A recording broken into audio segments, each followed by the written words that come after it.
Well, Marcus, what have you brought and what is it all for? Well, I have brought a DIY flood table. Uh-huh. Now, we use flood tables in hydroponics as a way to move water across the roots and get nutrients to the plants. Now, with the flood table, you can do this using both soil and a soilless medium. Uh-huh. And so that's why I like flood tables, so I thought I'd show you how to use one. Thank you. You can complement this with your house plants even. So You see, basically you're flushing this nutrient-rich water through? that is correct. Oh, well, let's see how we can make one. All right, well, first I want to show you what a commercial one looks like. Uh-huh. You can get one of these for about $120. There are 2 stores in Richmond that specialize in hydroponics that you can go and get it, or you can, of course, order it. Mm-hmm. Again, they cost about $120. Oh, my. So the system I'm going to show you, you can cut that in half, because I'd hate for someone to go and spend all that money and then find out they don't Yeah. like it. So this way you can get your feet wet, play with it. It's very inexpensive. I'll save you about $100. Sounds great. So what we started with here Mm-hmm. is this is just one of those under the bed totes on wheels. I love it. And so I pre-cut everything and put some of this stuff together, but we took this and we cut our holes about a one-third hole. You can use a drill, but because this is so thin, it was easier to use a soldering iron. So I just used a soldering iron with a cutting edge on it. So you and kind of cut the burned hole. it? Yeah. Yeah, it literally just cut through with a hot knife. Nice. And then we plug in our nozzles. Uh-huh. And so I have some pack of nozzles. The flood and drain kit is what they're called. Cost you about $8 to get a pack. And so those are actually create a seal that's waterproof? They have rubber seals on both ends. So Uh-huh. there's one on the top end and one on the bottom end. And Mhm. so it makes a good seal. And then if you get a little leak, you can get you some 100% silicone.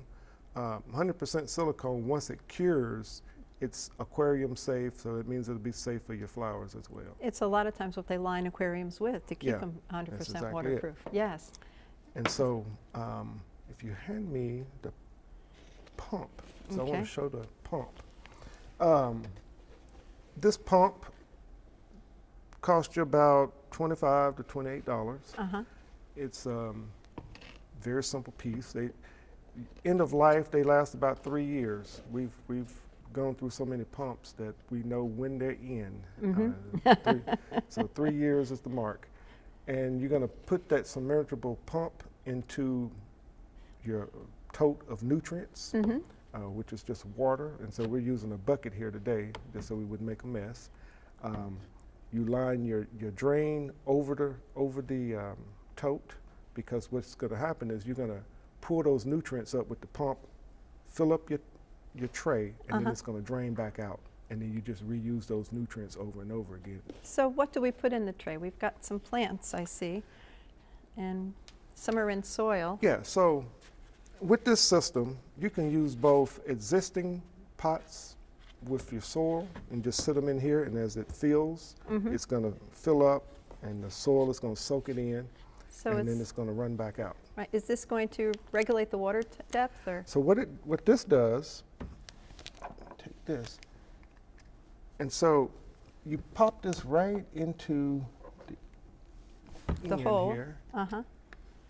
and you can So make everybody some- can see, and you yes. can make some adjustments to it if you need to.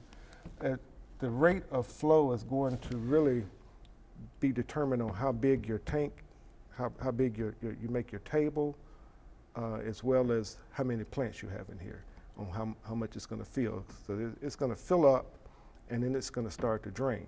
Mm-hmm. But it's going to fill up faster than it drains, so you have to make your adjustments. So you have to make sure your plants are above that water line. Yes. Yes. And then to make all of this work, you'll need a timer. Uh-huh. A digital timer will work best, mainly because you can set those to the second, Mhm. whereas the old traditional ones, you have 30-minute increments. It's a little wishy-washy, So you yeah. may cut it on and it overfills and flows on you. So it's pretty simple. And altogether, this cost about $120. Sounds great. So the cost of the whole system is what the cost of one table. One table, and then you have to buy all the equipment instead. Uh, Yes. Another thing that you can do with this tub is you can go with the soilless medium. So you can use the rock wool. They come in different sizes. This is the blocks. And then you can also use the clay rocks. Yeah.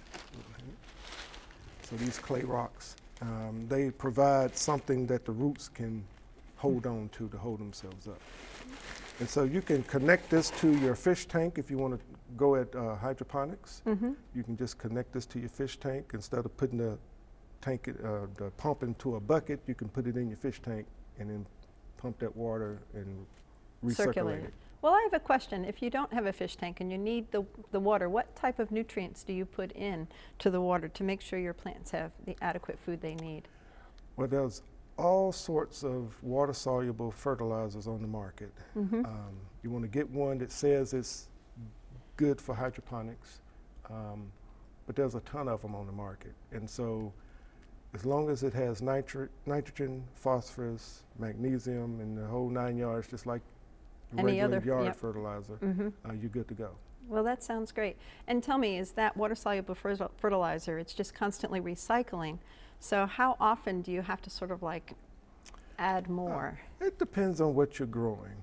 With a lot of leafy greens, we check it maybe 1.5 weeks, every 2 weeks, it has to be changed. But you also get evaporation from your tank too, so you have to change, so you're constantly changing the water and checking your nutrients. Now, we generally use technology to check. I bet. But there are all sorts of home kits. You know, you can check your pH. Just follow the directions and just continue to have a regular schedule on when you add your nutrients, and you should go. Just watch your plants. Your plants will tell you. So tell me though, with giving these plants continuous nutrient bath, do the plants respond and grow faster? Most of them will grow faster in hydroponics because the growing time in half. Being that we're growing in soil, it may not cut the growing time in half, but you're going to see some difference. I mean, you'll see bigger stalks, you'll see greener plants. You'll see the difference. You'll see the difference. Well, speaking of seeing, can we turn this on? Give me all that stuff. Well, let's give it a shot. I want to see it. Let's take out the rock. Give it a shot. Yeah. Here.